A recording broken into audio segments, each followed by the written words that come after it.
Welcome back to the world's best shows from Las Vegas. It's always nice to meet an old friend and a talented star, Terry Fator. How are you? I'm good. Good to be talking to you again. Do you know, it's been 13 months since we were last sat on this chair talking about this show, and you're still doing it, and it still looks fresh, and there's new bits in it. Are you glad to still be here? Of course. I'm going to be glad to still be here in 10 years. I love this. This is a wonderful job. It's amazing. I love to continually add new things and make the routine fresh.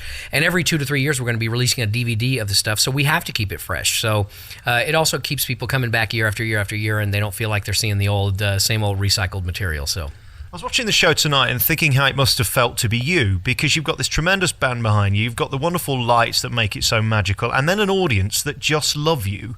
There aren't many performers get to do a show like yours, are there? I know. It's kind of surreal. It's like it's what entertainers live for, is to be able to have an opportunity like this and a show like this, to just feel that appreciation from the audience. And you know, the one thing that I love the most about the success that I've had, it's not all the money, it's not all of the fame, it's literally the appreciation that I feel from the audience. That's what I dreamed of years ago when I would be playing old fairs, right in the middle of nowhere, and I'd have 20 people out there. I'd say, gosh, what I wouldn't give for an audience that paid to see me, that would actually not get up in the middle of the show and walk away because they wanted, because it was time to go ride the Ferris wheel, So it's amazing. It really is. It's got to be an advantage when they're coming to actually see you, opposed to you turning up and them happening to be there. 100%, yes, and that's what I think every entertainer dreams of. In fact, I've had a lot of big time stars come here to see the show, and then they come backstage and they're like, oh my gosh, you're living the dream. We have to be out on the road grinding it out. You get to sleep in the same bed every night. You get to come here, and people come here to see you, and yeah, it's amazing. Do you know what's interesting about Vegas, and it struck me halfway through the show? In the old days, you'd drive down the Strip and it'd be one big name after another.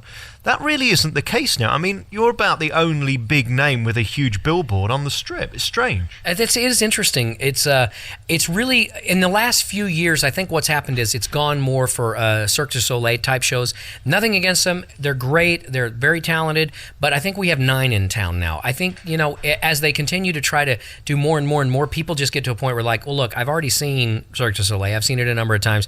And I think people around the world just want to come to Vegas and see a really good entertainer do what they do best, get up and entertain them. And I think it's really, the trend is going to go that direction. I really feel that way. Hopefully I'm starting a whole new wave in Vegas. That would be cool. You're a singer, you're a comedian, and then you're a ventriloquist.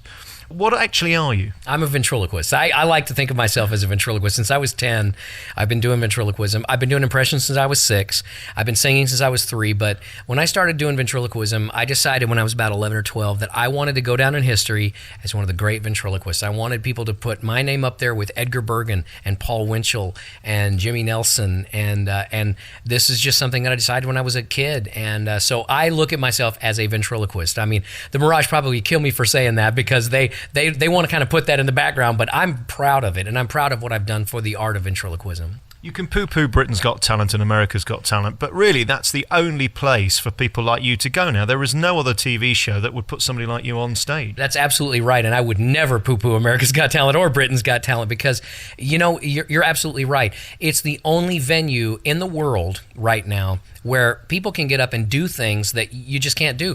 I've been doing this, the same stuff you saw tonight. I've been doing it for years and years. I sent DVDs to David Letterman. I sent them to Jay Leno. I sent them to Ellen DeGeneres. I sent them to all of the talk shows, the major talk shows here in the U.S., and nobody would pay attention to me. But America's Got Talent wanted to see it, and of course, thank goodness America got behind me and voted. But I mean, listen, it wasn't just America. Believe me, Britain got behind me too. I get so many people from the UK coming over here saying, we saw you on America's Got Talent. We would have voted if we could. So I need to come over and do some shows in the UK. That would be amazing. But that's not going to happen, is it? Because you're in this long contract here, you're selling out every night, and they're not going to let you go. Well, they want me for at least another 9 years. I've got a 10-year contract. But we have been talking about maybe them giving me like an extra month off to do some traveling, and so that we can take the show internationally and do some things. So that it actually could happen in the next few years.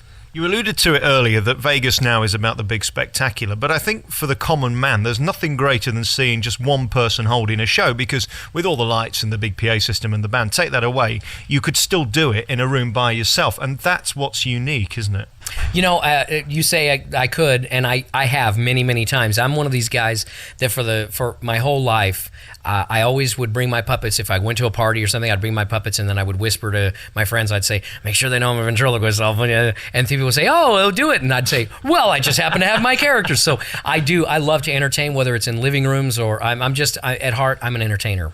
Can we talk about the puppets themselves? Because they're so cute and adorable, they must cost a fortune, because we're not talking about teddy bears that you make work, are we? No, they do cost a lot.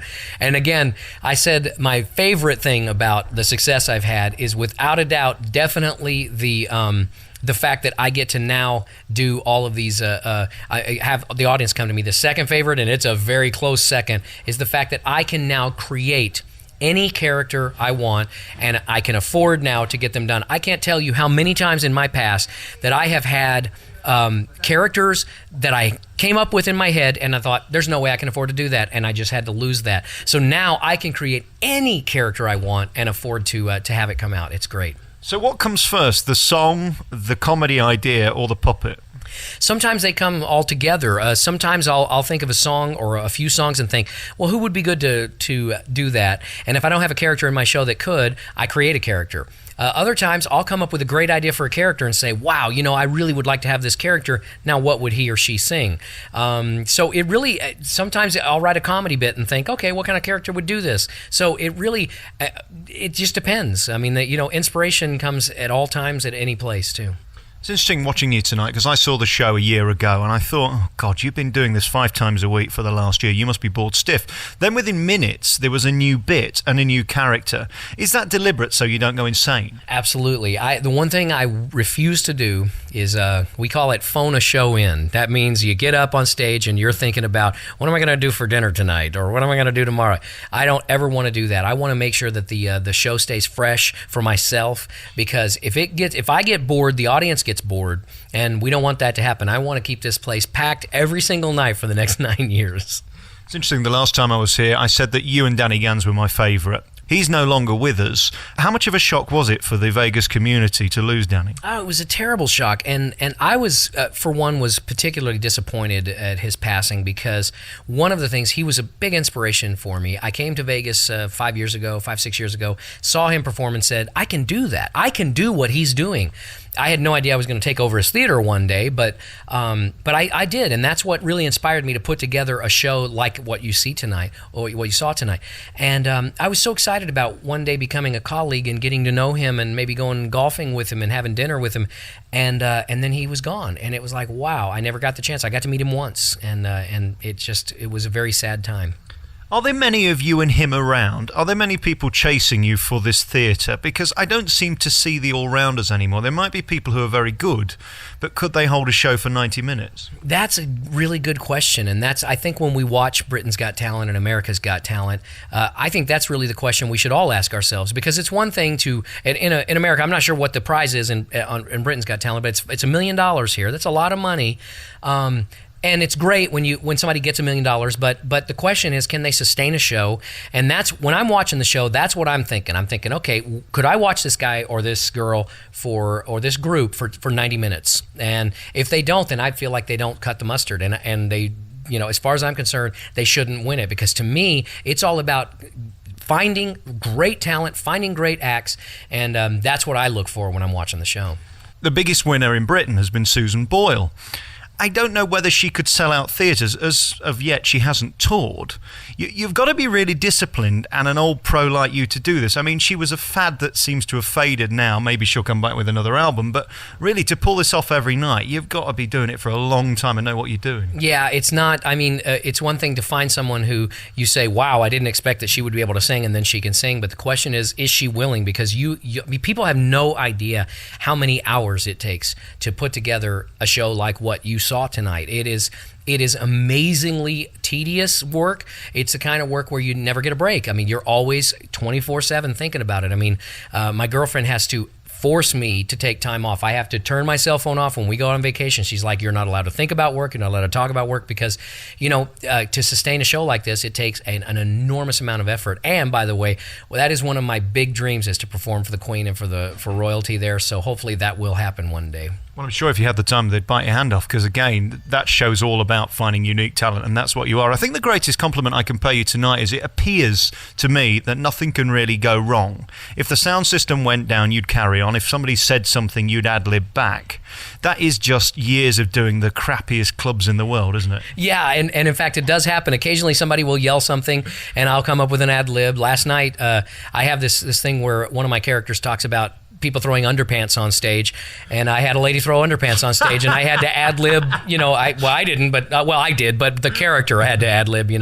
And but absolutely, and there have been times and have been shows even here where the power went down, and I stood up there and entertained the people until the power came back on. So absolutely, it is a matter of discipline, learning and performing, and I've been doing this now for 34 years, and that's where it comes from. And that's where you can't take the shortcuts. It's one thing to have American Idol or X Factor. Okay, so it's great to have those shows, but if you're 18 years old and suddenly you're a big star, you don't have those 25, 30 years of experience, and that to me is the most important thing that you can have to have a sustainable career you're gonna have for a long, long, long time. Do you think, like Susan Boyle, you could end up in rehab at any moment?